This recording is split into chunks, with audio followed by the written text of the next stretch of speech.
ce livre n'existerait pas sans les fouilles de la nécropole de Sidon. C'est en fait une publication à la fois de prestige et scientifique. L'intérêt de ce livre est d'abord d'avoir été publié très vite après la découverte.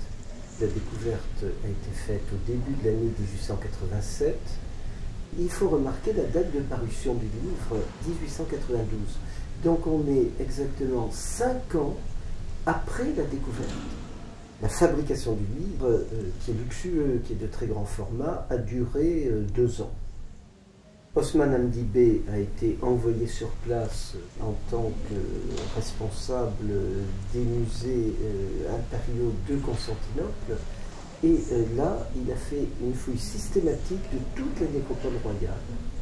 Une fouille en partie de sauvetage, parce que entre la découverte par le propriétaire de ce secteur de Sidon et son arrivée, il y a eu quelques petites explorations clandestines.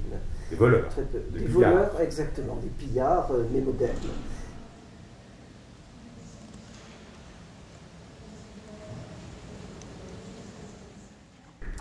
Donc, vous êtes ici dans la salle ovale du quadrilatère Richelieu, une très grande salle de lecteurs qui abrite la bibliothèque de l'Institut national d'histoire de l'art.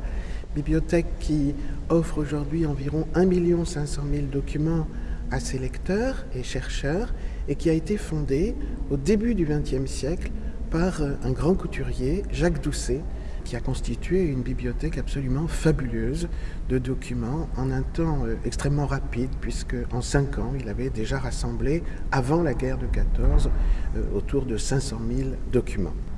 Cette bibliothèque avait vocation d'abord à documenter sa propre collection d'art, puisqu'il était collectionneur, et il l'a ensuite très rapidement ouvert à un public plus large de savants.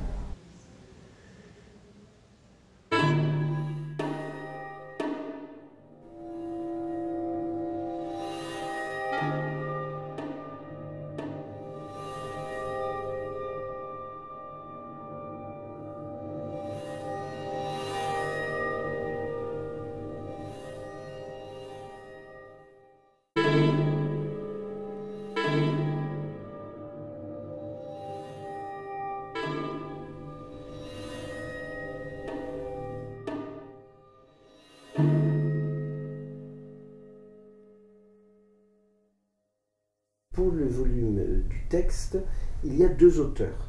La première partie décrit les fouilles, et c'est l'intérêt précisément de cette partie, que c'est le fouilleur lui-même, Osman Hamdi Bey, qui était présent, qui est tout près de ces fouilles, qui retrace dans les moindres détails ce qu'il a fait, presque sous forme d'un journal de fouilles.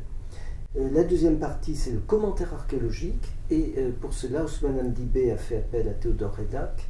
Théodore Reynac est connu essentiellement par ses travaux de numismatique et d'épigraphie.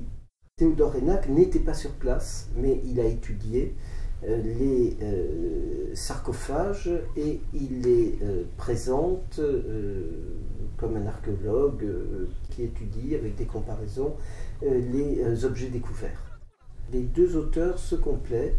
Il faut se souvenir qu'Osman Hamdi Bey a été formé pour être peintre à Paris, et il a lui-même fait des tableaux à la Gérôme, vous voyez, le peintre qu'on dit pompier maintenant, mais qui était le grand peintre de l'époque.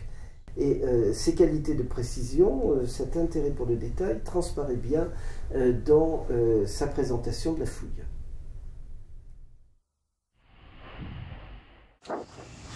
On peut dire là vraiment à bon droit que c'est un plano parce que c'est monté sur onglet, donc c'est-à-dire que la feuille n'est pas pliée. Bah, c'est typiquement l'ouvrage de prestige, c'est de la symbolique. C'est le genre d'ouvrage qu'on consulte très peu en fait. Vous le regardez une fois, vous ébourissez devant la beauté des planches et puis vous le refermez. Ça n'est pas utilisable comme ouvrage de travail, c'est évident. Osman Hamdi Bey sait qu'il fait une œuvre scientifique, une publication scientifique, il ne se laisse pas aller à des épanchements lyriques.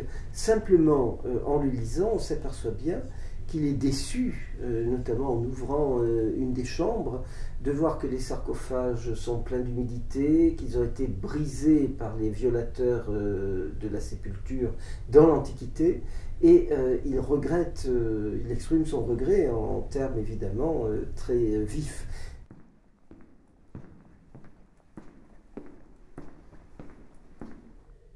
L'émotion. Une émotion plus forte que je ne crois en avoir jamais ressentie m'empêcha de séjourner plus longtemps au milieu de ces tombeaux. Je sortis du puits, émerveillé par la beauté des sculptures que je venais de voir, par les proportions majestueuses des sarcophages, mais atteint d'une tristesse profonde en pensant que l'homme avait pu être assez barbare pour porter la main sur ces chefs-d'œuvre incomparables et les briser, afin d'en retirer quelques morceaux d'or, ou peut-être rien du tout.